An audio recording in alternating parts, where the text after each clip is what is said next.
Olá pessoal, aqui quem fala é Michele Camargo. Estamos começando mais uma aula da nossa série de Mecânica dos Fluidos Fácil e Descomplicada, desmistificando a mecânica dos fluidos. Essa é a aula 22, onde nós falaremos sobre a equação de Bernoulli, que nada mais é do que a equação da energia ideal, para um fluido ideal, sem perdas de carga.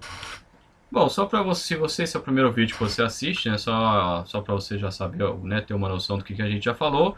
A gente já falou de conceito de fluidos, propriedades dos fluidos, táticas, regime permanente, não permanente, laminar, turbulento, número de Reynolds, trajetória, linha de corrente, vazão, em volume, peso e massa, velocidade média, equação da continuidade e, na última aula, das energias associadas ao fluido, que é a energia de pressão, energia cinética e energia potencial. Bom, vamos à equação de Bernoulli. A equação da Bernoulli é a equação da energia mais simplificada possível, a mais simples, onde a gente tem com tudo bonitinho, tudo acontecendo o melhor possível, digamos assim. E aí eu tenho a tal das hipóteses simplificadoras. Se você já assiste as minhas aulas, você já deve ter visto as minhas aulas dos exercícios, a gente fala sempre das hipóteses. Então as hipóteses servem para isso, servem para que você mostre o que vale e o que não vale na sua consideração, o que você considerou, o que você não considerou.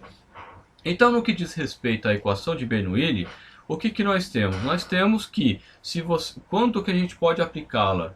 Quando a situação que eu estou vivenciando, ela engloba ou está muito próximo, digamos assim, das hipóteses simplificadoras que me levaram a chegar à equação de Bernoulli.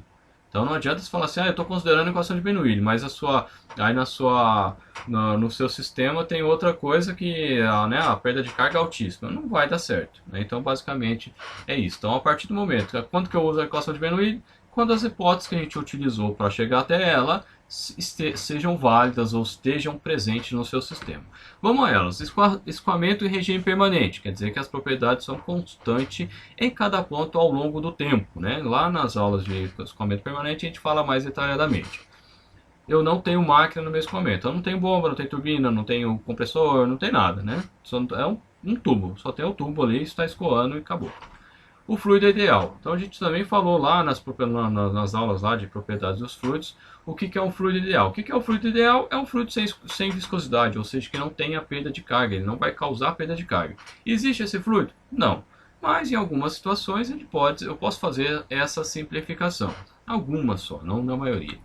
As propriedades uniformes na seção. Quando eu falo propriedades uniformes na seção, quer dizer que eu estou dizendo que as propriedades são as mesmas. Aqui, principalmente, a gente está falando de velocidade. A gente sabe que a velocidade não é uniforme no escoamento, porque a parede ela está parada, eu tenho o princípio da aderência, então o fluido que está em contato com a parede do meu tubo está parado, mas eu tenho escoamento, então tenho uma velocidade diferente de zero. Então, automaticamente, eu tenho um fluido normalmente é uma parábola, uma coisa próxima de uma parábola. Então, as propriedades não são uniformes. Mas quando eu faço essa consideração, eu estou considerando a vazão média, a velocidade média. Ou seja, eu pego a vazão dividido pela área, eu tenho a velocidade média, e é essa propriedade uniforme, principalmente falando da velocidade. Bom, o fluido é incompressível, quer dizer que a variação da massa específica é desprezível. Então, eu tenho escoamento, por exemplo, de gás através de um ventilador que é considerado incompressível. A gente já falou disso, que é o número de Mach que me dá o parâmetro para saber se um escoamento pode ser considerado compressível ou incompressível. Então seria isso. E a última propriedade, ou a última hipótese, eu não tenho troca de calor. Se eu for lá na termodinâmica ou na transferência de calor, nessas duas disciplinas, aí eu não posso nem falar em nada de troca de calor, porque é exatamente isso que acontece. As máquinas térmicas, elas vão trocar energia térmica. Então, quando eu falo que eu não tenho troca de calor, quer dizer que eu não tenho trocas através de energias térmicas. Então, nem entra, nem sai energia de forma de calor aqui no meu sistema.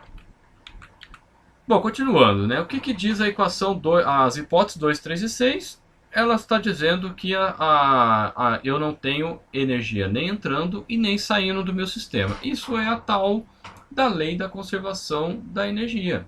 Então a energia se conserva. Mas quando eu penso, só que a lei da conservação da energia ela é mais ampla. Até a equação da energia completa, eu posso considerar ela como uma conservação da energia. É aquela coisa que a energia nada se cria, tudo se transforma. É mais ou menos isso aí, que tem o dizer lá, sei lá quem que falou isso aí.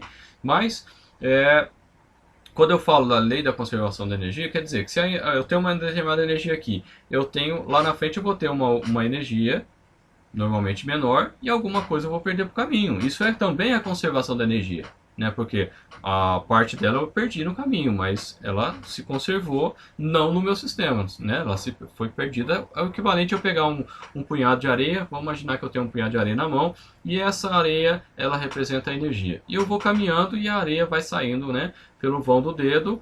E eu chego no segundo ponto com um pouco da energia que eu tinha antes, no começo, né, da minha caminhada, e alguma coisa ficou para o caminho. Esse que ficou para o caminho seria o que a gente chama de perda de carga. Bom, então seja um tubo de corrente, né? Então, se você não sabe o que é tubo de corrente, a gente falou de tubo de corrente no vídeo de linhas de corrente, né? Mas aqui, só para entender, se você imaginar um tubo, já vai estar de bom tamanho. Mas o tubo de corrente tem uma classificação lá, como é que eu posso falar? Um conceitual lá sobre tubo de corrente. Bom, então eu tenho aqui meu tubo de corrente, né? Você pode imaginar um tubo, não vai mudar nada, né, no entendimento. E essa linha tracejada é a linha central do meu tubo. Então, em tubulação, a gente considera sempre a linha central como referência em termos de que é onde vai ter a maior velocidade e por aí vai, né? Eu vou ter meu plano horizontal de referência. Então, o plano horizontal de referência é o que vai me dar a minha cota Z, né? Então, eu tenho a minha seção 1. Na seção 1, aí eu vou ter o ponto central, que é a minha referência. Por isso que eu disse que é a questão da referência, né, a linha central da tubulação. Eu vou ter meu Z1. Se o meu plano horizontal de referência for mais baixo, o meu Z1 vai ser um pouco maior. Aí você fala assim, mas não vai mudar? Vai mudar numericamente, mas de forma global não vai mudar. Então, como lá na física tudo depende do plano, né, o ponto referencial, aqui também não muda nada, porque mecânica dos fluidos é física.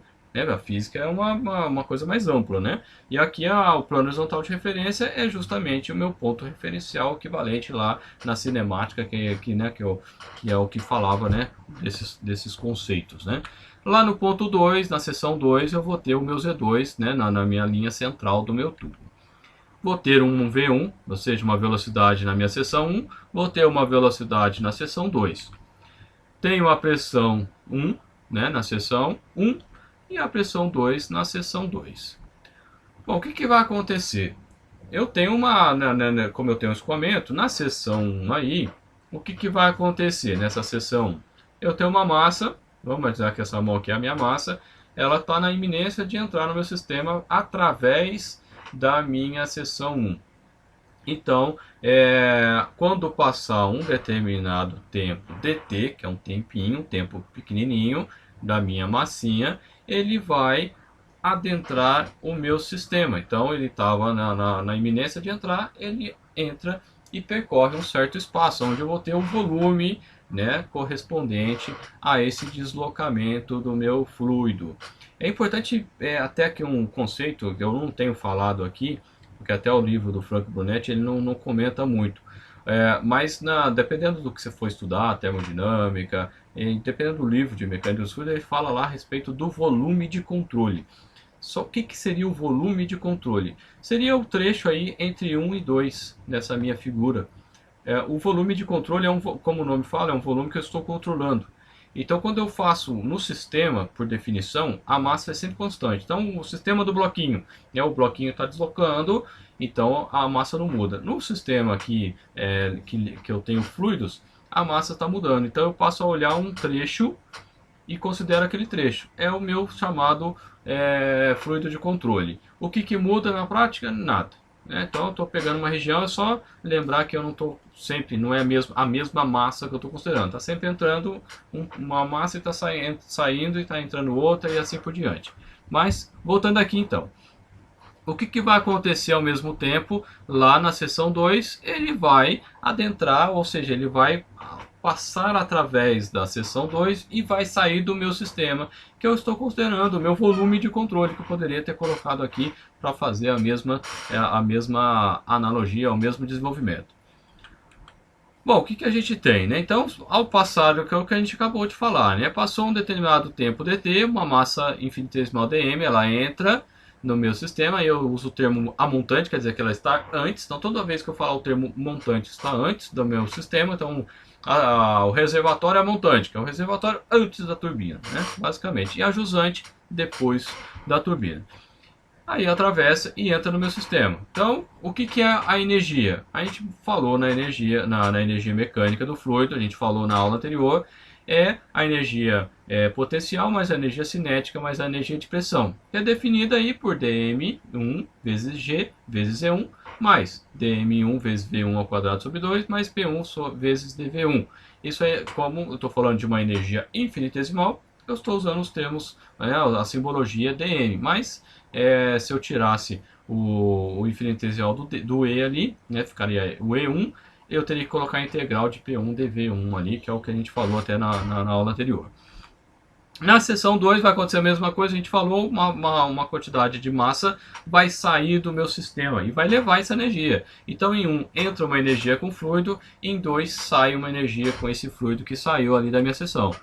Mas então, então a energia que sai, né, que está indo para fora do meu sistema, é a mesma coisa, é dm2 vezes g vezes E2, mais dm2 v2 ao quadrado sobre 2, mais p2 vezes v2. Né? Então, a energia a definição é a mesma, só vai mudar as quantidades de cada uma aí. Bom, continuando então, pelas hipóteses 2 e 3 e 6, né, a gente até comentou isso, eu não tenho mudança de energia no meu sistema. Então, nesse caso, a energia em 1 é igual à energia em 2, porque eu não tenho perdas e também não tenho acréscimo de energia, seja ela qual for aí do meu sistema. Então, vai ficar, né, dm1 vezes e vezes g, v mais dm1 ao quadrado, v ao quadrado, v dividido por 2 mais p dv igual a mesma coisa ali do outro lado, né? Então, é a mesma coisa que a gente acabou de falar. Para não ficar repetitivo, eu vou passar mais rápido. O que a gente tem? Que a massa específica, ρ, é definido, a gente falou até então, de massa dividido por volume, m dividido por v. Aqui a gente está falando que é dm sobre dv. É a mesma proporção. Se eu pegar a massinha infinitesimal, eu tenho que pegar o voluminho infinitesimal. Então, o volume infinitesimal. A relação é a mesma de massa e volume. Então, se eu substituir lá o dV, né, fazer a separação, o volume infinitesimal é a massa infinitesimal dm sobre ρ. Bom, se eu substituir então na equação anterior, fica lá dm1 vezes g vezes E1 mais dm1 vezes V1 ao quadrado sobre 2, aqui não mudou nada, mais P1 sobre ρ1 vezes dm1. Isso é igual dm2, aí é a mesma coisa, né? A mesma coisa que eu tenho no começo, só muda o índice para 2. Bom, aqui a gente repetiu, só para a gente não esquecer. Como o fluido é incompressível, a hipótese H5, o ρ1 é igual ao ρ2, que é igual a ρ. Então, a gente vai usar só ρ na nossa equação. E como o regime é permanente, o que eu tenho? Eu tenho que a massa que entra é igual à massa que sai do meu sistema. Se isso não fosse verdade, não seria regime permanente, porque eu teria, vamos imaginar que entra mais massa do que sai. Imagina uma caixa d'água aonde eu não tem uma pessoa usando a torneira, por exemplo, para lavar a mão, e ao mesmo tempo está jogando água lá na caixa d'água com uma vazão maior do que eu estou lavando a mão. O que vai acontecer? Eu vou ter acúmulo de água dentro da caixa d'água. Então, nesse caso, não seria um regime permanente. A gente falou disso lá em regime permanente. Então, aqui a massa 1 é igual à massa 2, a massa infinitesimal 1 é igual à massa infinitesimal 2. Substituindo esses dois quesitos aqui, esses dois itens na equação anterior, vai ficar então GZ1 mais V1 ao quadrado sobre 2 mais P1 sobre ρ igual a GZ2 mais V2 ao quadrado sobre 2 mais P2 ao quadrado sobre ρ. Você fala, cadê o dm desse troço? Bom, se dm1 é igual a dm2, que é igual a dm, ou seja, as massas são iguais, eu tenho dm em todos os membros da minha equação. Com isso, eu posso simplesmente dividir por dm dos dois lados, eu vou ter a divisão de dois números iguais é 1. Então, nesse caso, sobra só tudo menos tirando o dm aí da história, né?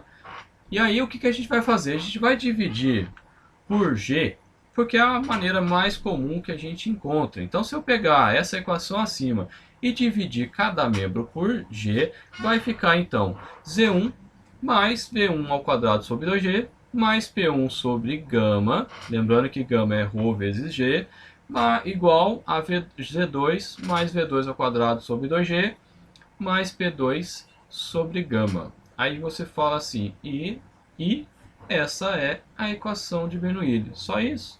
Só isso é a equação de Bernoulli. Aí você fala assim, mas por que eu faço então a equação, uma energia associado a um comprimento? Porque Z é um comprimento. Você já deve ter falado, já deve ter ouvido falar, aqui tem tantos metros de coluna de água, né, que seria uma determinada pressão. Então, a pressão, se comprar um chuveiro elétrico, por exemplo, tem lá tantos MCA, quer dizer que é a capacidade máxima de pressão que aquele chuveiro aguenta. Só que quando a gente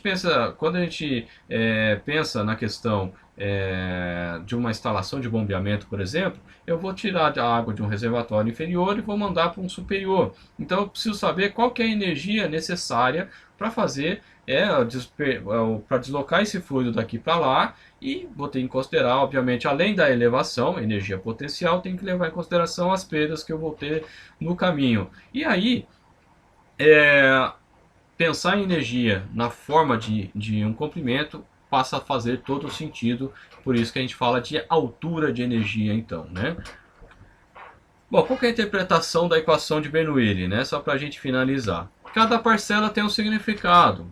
A pressão sobre gama, ela é o que eu posso dizer que é P vezes V, que é gama vezes V, ou P vezes V sobre G, né? G é o peso. Então nada mais é do que P vezes V é energia de pressão. Então a parcela do P sobre gama nada mais é do que a energia de pressão por peso. Isso aqui é energia de pressão por unidade de peso. Então, embora pareça estranho no primeiro momento a energia em metros, mas nada mais é do que a energia que eu tenho, tirando agora, todas vão ser energia de alguma coisa, por unidade de peso. Isso aqui nada mais é do que carga de pressão que a gente definiu lá em estática, né? Então, a gente definiu carga de pressão, e a gente vai usar esse mesmo termo carga para falar também dos outros membros da minha equação que a gente acabou de mostrar. Então, Z nada mais é do que mg vezes Z, dividido por mg, que também vai ser energia potencial sobre G, é energia potencial por unidade de peso. Isso aqui vai ser a carga potencial, né? Fazendo a relação, a analogia. E V ao quadrado sobre 2G também eu posso escrever de outra forma, mv ao quadrado dividido por 2gm. Lembrando que eu vou ter mv ao quadrado sobre 2G, né? Gzão, que é o peso. Isso aí nada mais é então que a energia cinética dividida por peso, ou seja, a energia cinética por unidade de peso. E essa é a chamada carga cinética, né? Então, fazendo analogia. E como que a gente pode escrever então a energia ou a altura de energia? A gente pode escrever que a altura de energia ela é P sobre ρg, ou P sobre gama, mais V ao quadrado sobre 2G, mais E. Então, toda vez que você definir a energia, e a gente vai estar usando isso direto, energia mecânica, a gente vai estar usando o H. Se você já teve contato com o fabricante de bomba, com catálogos, lá tem o tal do HB, ou só o H, ou altura manométrica. O que é altura manométrica? É a energia que a bomba tem fornecida numa unidade em metros, que nesse caso seria uma carga de energia, né? Então seria energia por unidade de peso, que é a altura manométrica da bomba, que é uma das coisas que a gente tem que calcular para poder dimensionar a bomba, né? Então, só adiantando um pouquinho. O H é chamado a energia total, ou carga ao total, ou altura de energia, ou altura manométrica. Então, quer dizer, aí tem vários nomes aí, os mais comuns é altura de energia, ou energia total, ou carga ou altura manométrica, é uma das nomenclaturas mais utilizadas. Bom, o que diz o enunciado de Bernoulli, né? Só para a gente chegar, né, finalizar.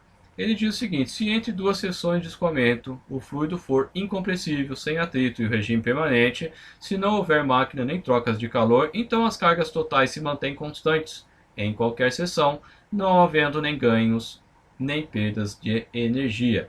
Então veja que aqui tudo que está nesse enunciado nada mais é do que aquelas hipóteses que a gente falou lá, né? No comecinho, o enunciado chega a dizer o que a gente usou como hipótese, né? Só que está numa frase só. Ou seja, H1 é igual a H2. Só isso? Só isso. Então a equação de Bernoulli, H1 é igual a H2, lembrando que H é P sobre gama, mais V ao quadrado sobre 2G, mais Z é o H, e aí é assim que a gente vai estar tratando daqui para frente. Essa é a chamada, então, conservação da energia, como nós já vemos falando aí desde o começo. Bom, pessoal, espero que tenham gostado. Se gostou, compartilha, dê um joinha. Se quiser receber novidades via WhatsApp, só mandar eu quero por aí. Dá uma força pra gente, compra na nossa loja lá. Vai comprar um troço, compra pra gente aí, né? Formas de contato, Facebook, WhatsApp, e-mail, o que você achar mais conveniente. Beleza, pessoal? Se quiser ser companheiro nosso lá no LinkedIn, tem aí o endereço. Agradeço, um abraço e até a próxima.